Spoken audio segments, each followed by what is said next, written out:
Yeah, this hurricane is a hurricane of Keith Park. And Keith Park was arguably the greatest New Zealander who ever lived. Maybe Ernest Rutherford would be on par with him. And it's at the Motet Aviation Museum. I'll pin it in the location. And so Keith Park was born in Thames. You know, the Thames Airport has another hurricane. I think this is his original one. And he's in the movie The Battle of Britain. If you watch the 1968 movie with Michael Caine and Edward Fox, has Keith Park. I can't remember who he's played by. I think a Scottish actor, which would be pretty realistic because Keith Park's parents are Scottish, which is pretty common because my mother was Scottish as well. So the upshot is that Keith Park was born in Thames, which is out in the Coromandel Peninsula. Now, he went to school. He ended up going to school at the school next door to my school. I went to Otahu College, the same school as David Lange, the ex-Prime Minister. But the school next door, so my school was a public school. Now if you're English in New Zealand, public school means state school. And next door is a King's College, and King's College is a private school, which if you're English, private school in New Zealand is equivalent to an English public school. And he went to King's College, which King's College was founded in 1896, maybe 1896. My school, Otahu College, was founded in 1931.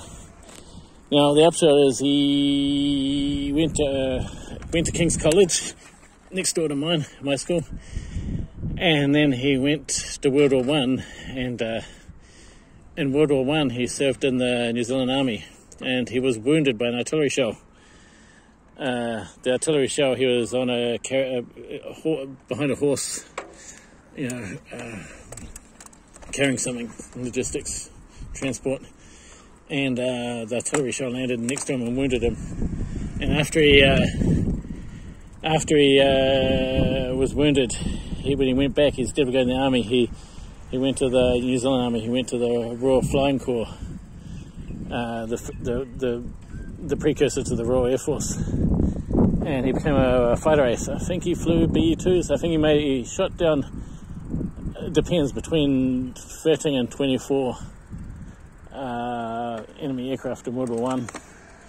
Now the upshot is that he then stayed in the RAF in the interwar years. I think he might have served in Egypt, and he ended up becoming group captain. I think he was rank of group captain, and in the Battle of Britain he was the commander of Group 11, Fighter Group 11, which was in Kent in southeast England. It was the main group that fought the Luftwaffe during the Battle of Britain. It had the bulk of it was the closest to France, and he was the commander. Now this here is the aviation hall. They got lots of cool stuff. They got a Lancaster bomber, and they got a Sunderland flying boat, and so you know, he was group captain, Group 11, and he was basically the rank down. He was the second down from the. What was the name? What was the name of the commander of the group? The RAF. He was like one of the. He then commanded the air defence of Malta. This was after Malta initially was defended by 3 Gloucester Gladiators, which is like a biplane, sort of like a precursor to the Hurricane, the Gloucester Gladiator, and but then the first aircraft to come to Malta after the Gloucester Gladiators were RNZAF air crew, or New Zealand air crew off I think it was USS Wasp. They launched off a American aircraft carrier, I think. I'd have to check that up. And then after World War II,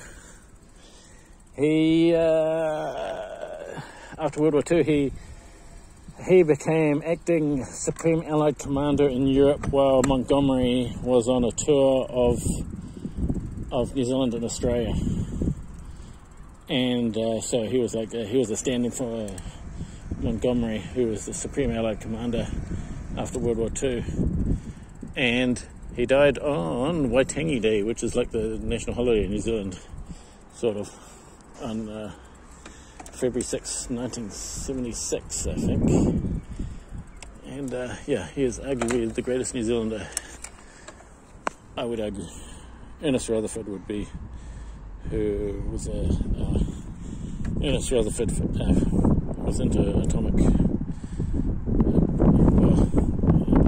physics, nuclear physics. So yeah, here's and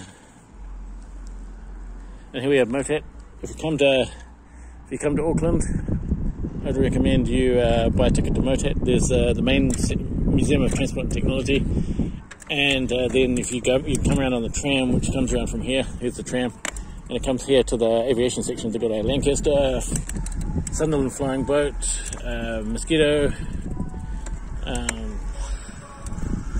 Yeah, they got like the old 1930s flying boats. Maybe the Boeing 314 or the airliner version of the Sunderland. They got a lot of stuff there.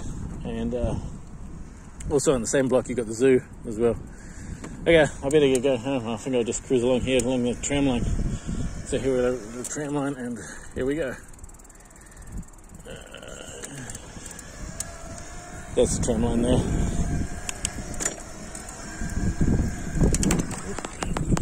Just about fell off.